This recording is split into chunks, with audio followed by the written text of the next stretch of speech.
연중 제28주간 월요일에 보내드리는 오늘의 강론.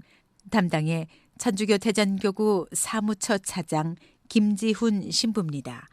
오늘 복음은 루카복음 11장 29절에서 32절까지의 말씀입니다.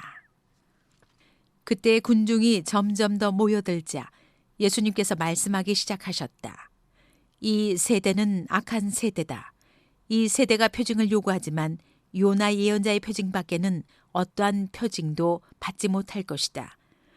요나가 니네베 사람들에게 표징이 된 것처럼 사람의 아들도 이 세대 사람들에게 그러할 것이다.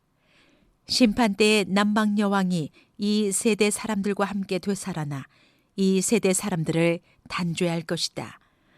그 여왕이 솔로몬의 지혜를 들으려고 땅 끝에서 왔기 때문이다.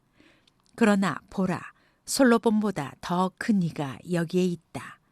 심판대에 니네베 사람들이 이 세대와 함께 다시 살아나 이 세대를 단죄할 것이다. 그들이 요나의 설교를 듣고 회개하였기 때문이다. 그러나 보라, 요나보다 더 큰 이가 여기에 있다. 찬미 예수님, 대전 가톨릭 평화방송 애청자 여러분 안녕하십니까? 신앙생활을 하면서 한 번쯤은 눈으로 하느님의 기적 혹은 그분이 일으키시는 표징을 보고 싶다는 생각들을 해보셨을 것입니다. 저 역시도 이러한 생각을 해봤는데요.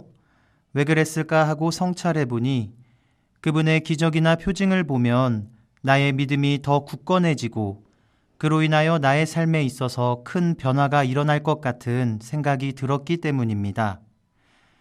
그러면서 문득 이런 생각이 들었습니다.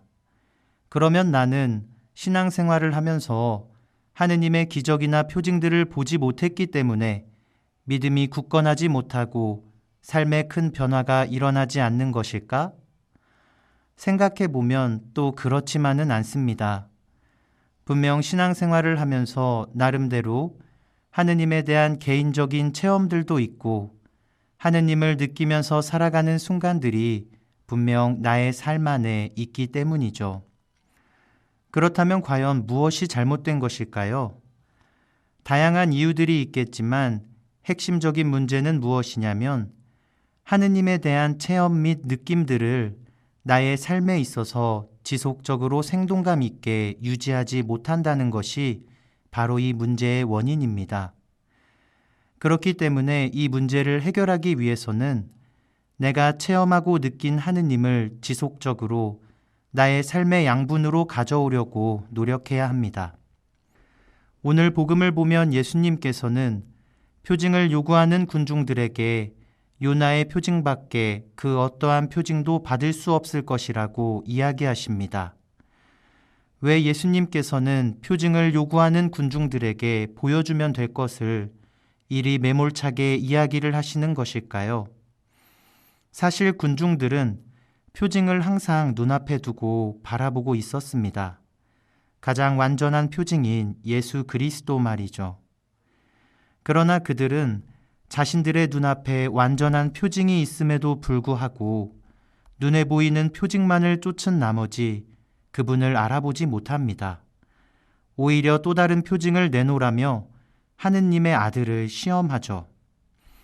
이러한 군중들의 모습은 눈에 보이는 하느님의 기적 및 표징에만 사로잡혀버린 나머지 지속적으로 나와 함께 계셨던 하느님을 자신의 삶으로 받아들이지 못하는 모습입니다. 그래서 예수님은 오늘 복음에서 요나 예언자의 표징 외에 다른 표징은 없다고 이렇게 단호하게 말씀하시는 것입니다.